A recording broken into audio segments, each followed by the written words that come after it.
Hi guys, today we are going to go a little bit rogue because I have just been thinking a lot and there are some things that I wanted to talk to you guys about. So first thing is I wanted everyone to maybe just close your eyes and think about the person that you were before you ever started dieting. So maybe you were a teenager, maybe you were 20, maybe you were a kid. I know I was like 11 years old when I went on my first diet. And I would like everyone to just think about who they were before they went on their first diet. And I would imagine that person was a lot more carefree, not really stressing about what they ate all the time, not really stressing about what diet they were supposed to be on or how they looked or all of that. And then I'm going to read you guys an excerpt from a book. And the book is called Thin Side Out, How to Have Your Cake and Your Skinny Jeans Too by Josie Spinardi. So I found this extremely interesting and I think that you guys would as well. So I would like you to stick with me because I just want you to think about how your life has been affected by dieting and just listen to this study out of the 1940s. So excuse my lack of eye contact. I'm going to be reading a little bit. Okay, so the Ancel Keys Semi-Starvation Study. Dr. Ancel Keys became well known in the 1940s for introducing K rations. Around the end of World War II, he led the first scientific study of calorie restrictions at his laboratory at the University of Minnesota. He was contracted by the War Department, which was interested in establishing a minimum amount of daily rations necessary to nourish and rehabilitate those suffering from famine in war-torn Europe. He was trying to determine the most efficient rations. In other words, at its onset, Keys' study had nothing to do with dieting, so keep that in mind. Keys recruited 400 men for his study. After a detailed screening, which involved rigorous psychological and physiological examinations by a team of doctors, the top 36 mentally and physically robust men were handpicked to participate. This elite group was chosen because they were the most psychologically and socially well-adjusted, active, good-humored, and motivated. So these are like the best of the best as far as guys go in the 1940s. And just to ensure that the men were mentally and physically thriving and that the initial exhaustive screening didn't miss anything, the researchers followed the men for 3 months before the onset of the experiment. Then the study began. The men were put on what was called a semi-starvation diet of around 1,600 calories a day. Okay, I know you veteran dieters out there are thinking 1,600 calories is semi-starvation. Are you kidding me? That's what I eat on a bad day.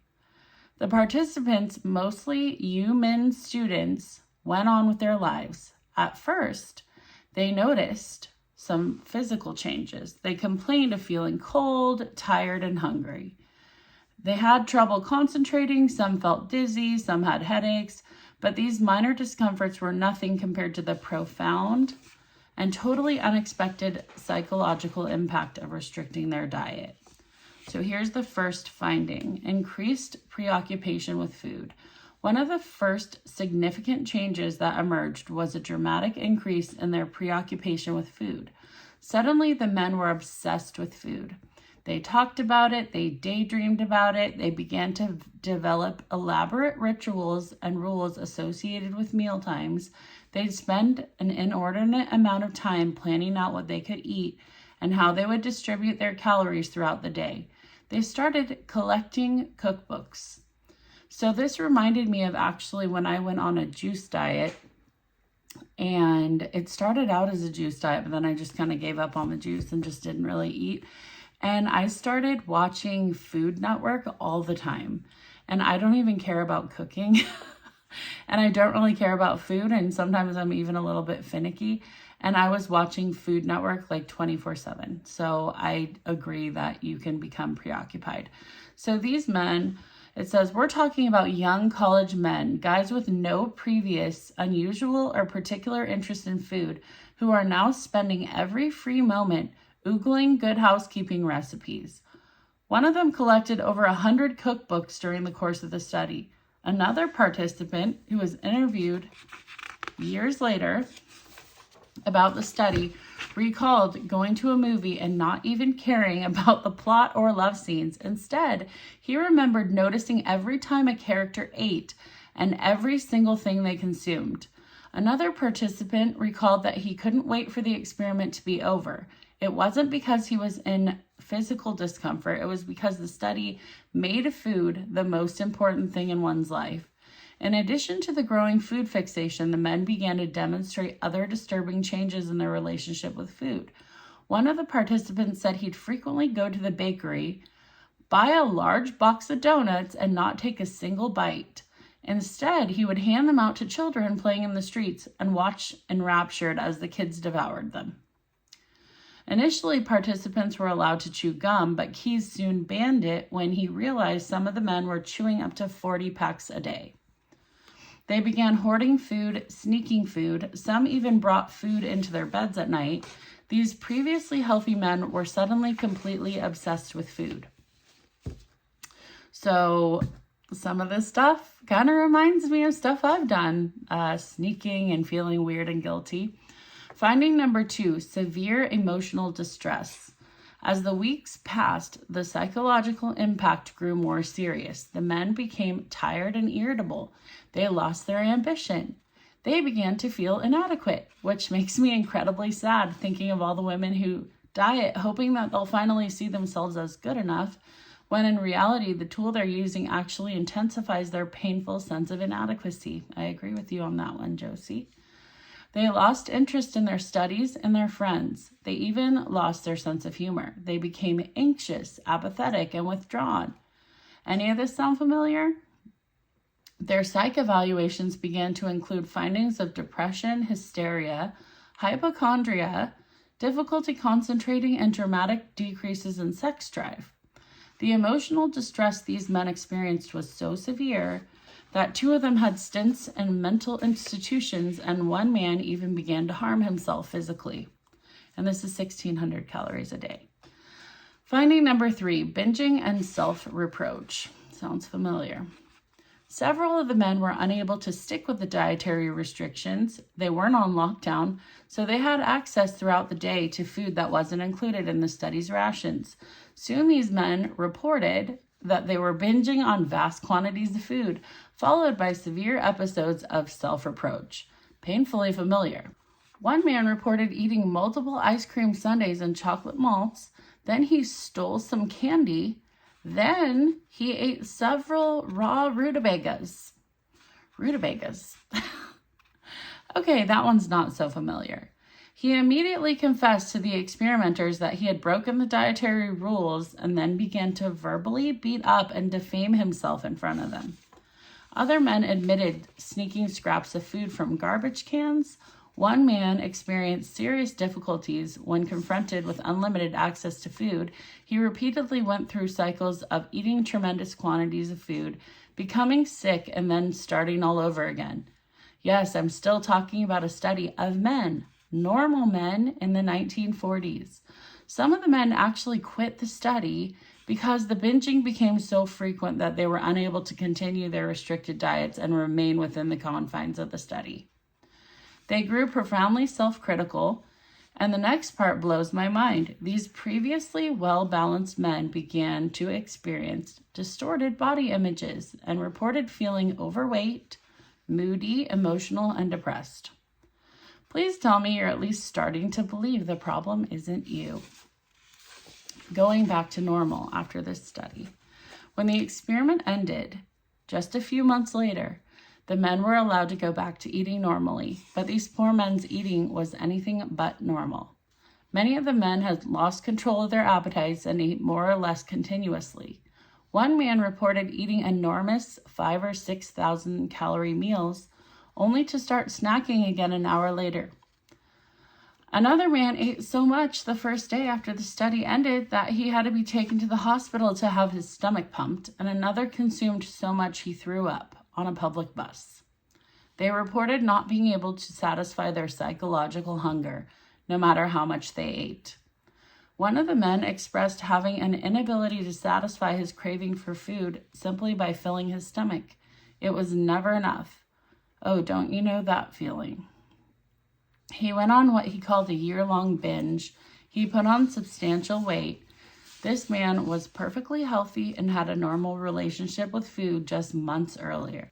No longer were these the well-adjusted, good-humored, motivated men that began this endeavor.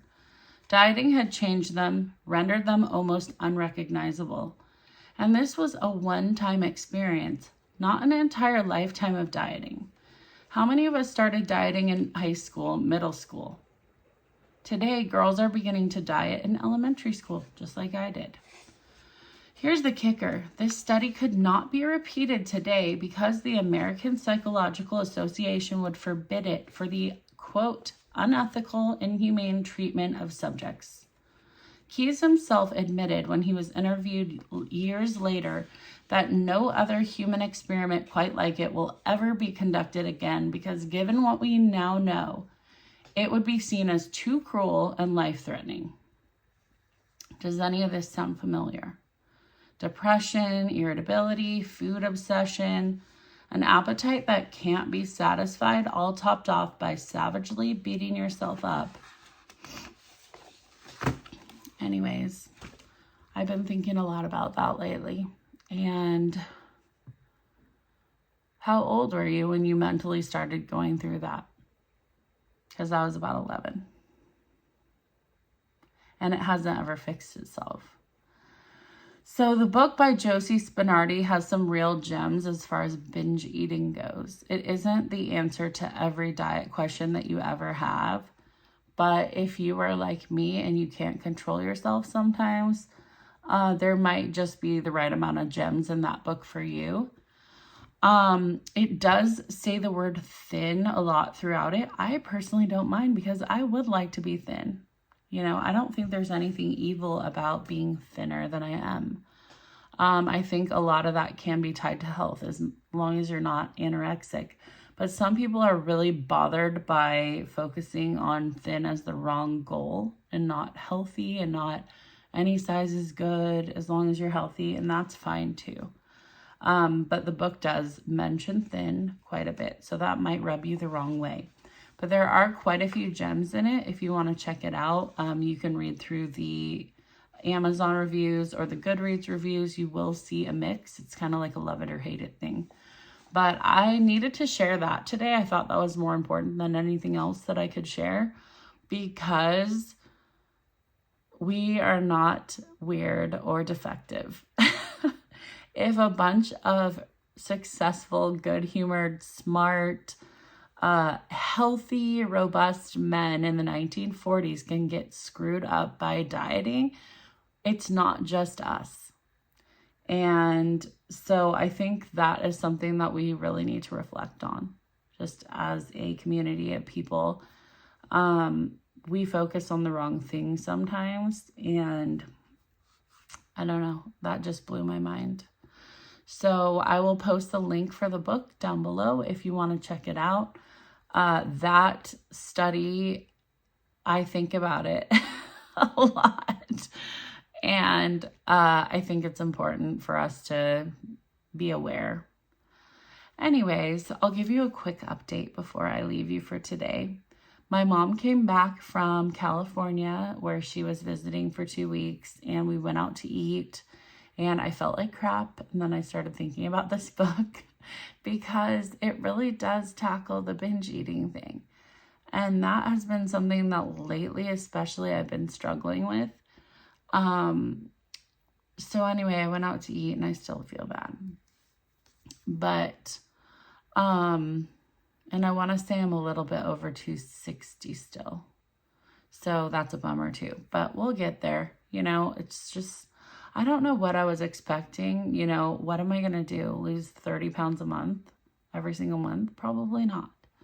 So, I just need to chill out. and let the tortoise win the race on this one. So anyway, guys, I appreciate having you here. If you're still listening, please just reflect on that study, because you are not defective, okay? And it's really hard for us women, especially. I mean, I know men have it hard too, because, they're never supposed to have a problem, but, man, it's just a lot to marinate on, huh? So anyways, you guys have a beautiful night. I will see you tomorrow. It's getting closer to Christmas, which is really exciting. My kids are begging to build a gingerbread house. And thank goodness that actual, gingerbread houses taste disgusting usually. So I won't be wanting to break a piece off and eat it. Anyways, if you are new here, please feel free to like and subscribe. We talk a lot about weight loss. I'm going to probably sprinkle in some little beauty things here and there, or sometimes just talks like this that I find interesting. But I will see all of you tomorrow.